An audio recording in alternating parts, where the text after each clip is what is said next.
Gaza, eneo dogo lenye watu wengi na linalozingirwa kwa muda mrefu, linakumbwa na janga la kibinadamu lisilo la kifani.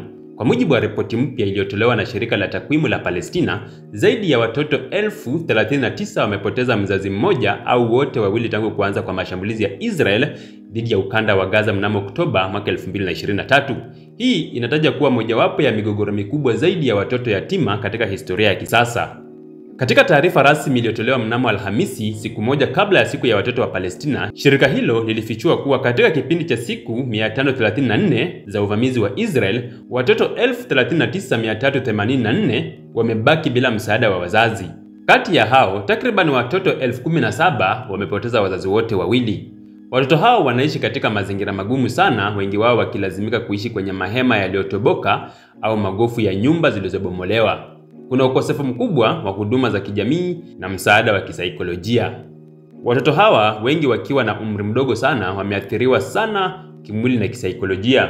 Wameshuhudia vifo vya wazazi wao, ndugu zao, na wamesalia peke yao bila uangalizi wa karibu.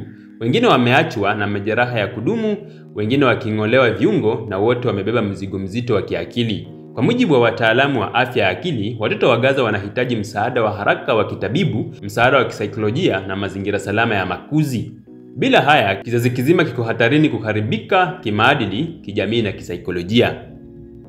Mbali na kuua na kujeruhi maelfu ya watoto, mashambulizi ya Israel yameharibu shule, hospitali, vituo vya misaada ya dharura na vyumba. Hali hii imezidisha mzozo wa kiafya, elimu na lishe kwa watoto wanaoishi Gaza.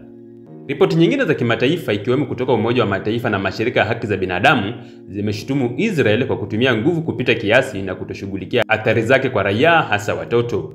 Mashirika mbalimbali ya kimataifa na wanaharakati wa haki za binadamu wameitaka jumuiya ya kimataifa kuchukua hatua madhubuti za kusimamisha vita na kusaidia watoto wa Gaza.